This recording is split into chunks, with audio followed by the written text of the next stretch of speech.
আজকে আমি একটা ইন্টিগ্রেশন দেখাচ্ছি, সেটা হচ্ছে ইন্টিগ্রেশন √1 + sin x dx।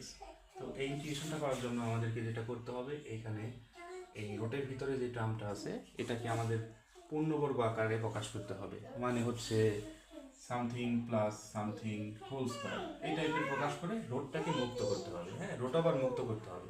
রোট আবার মুক্ত করার পর আমরা এটাকে ইন্টিগ্রেট করতে পারবো। তো এইটাকে রোট আবার মুক্ত করার টেকনিক কি, এখানে আমরা একটা পূর্ণবর্গ তৈরি করব। তো পূর্ণবর্গটা আমরা কীভাবে তৈরি করতে পারি, সেটা হচ্ছে রুট ওভার, হ্যাঁ আমরা সাইন এক্স এর একটা ফর্মুলা জানি, সাইন 2x এর একটা ফর্মুলা জানি, সেটা হচ্ছে sine 2a equal to 2 sine A into cos A. তো এই ফর্মুলাটা আমরা এর জায়গায় যদি x/2 কল্পনা করি, that is sign 2 into x/2, এটা মানে কিন্তু সাইন এক্স। তো এটাকে আমরা এই ফর্মুলাতে যদি বসাই তাহলে পাবো 2 sin x/2 into cos x/2।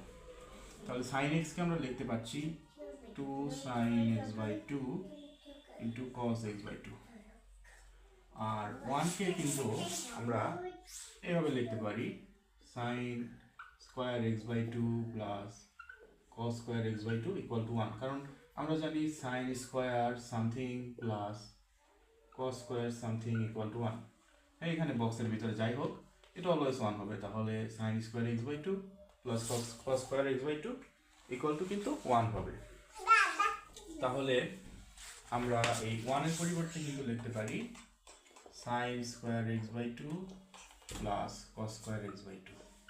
তাহলে আমাদের এখানে কিন্তু একটা পূর্ণবর্গ তৈরি হয়ে গেছে, আর এই পাশে dxটা থাকলো। ওকে, আমি ফর্মুলাগুলো মুছে দিচ্ছি। ওকে, তাহলে এখানে আমাদের a square plus 2ab plus b square হচ্ছে রুট ওভার, আমরা বলতে পারি a square plus 2ab plus b square, তার মানে হচ্ছে a plus b whole square. Okay, a plus b whole square equal to a square plus 2ab plus b square. Okay, তাহলে হচ্ছে root আর square কেটে যাচ্ছে, sin x/2 plus cos x/2 and dx।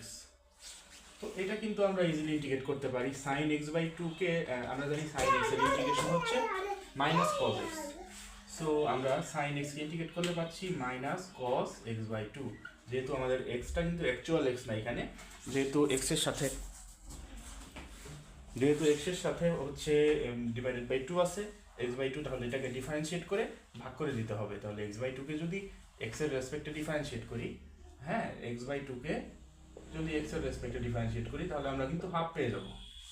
তাহলে আমাকে হাফ দিয়ে ভাগ করতে হচ্ছে।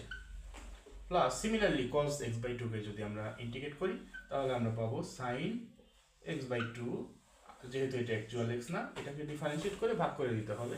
x/2 কে যদি ডিফারেন্সিয়েট করি তাহলে আমরা হাফ পেয়ে যাচ্ছি। এরপর আমাদের ইন্টিগ্রেশন যেহেতু শেষ, আমরা একটা কনস্ট্যান্ট অ্যাড করে দেব c। এখানে c হচ্ছে সমাকলন ধ্রুবক। তাহলে আজকের ইন্টিগ্রেশনটা এখানেই শেষ।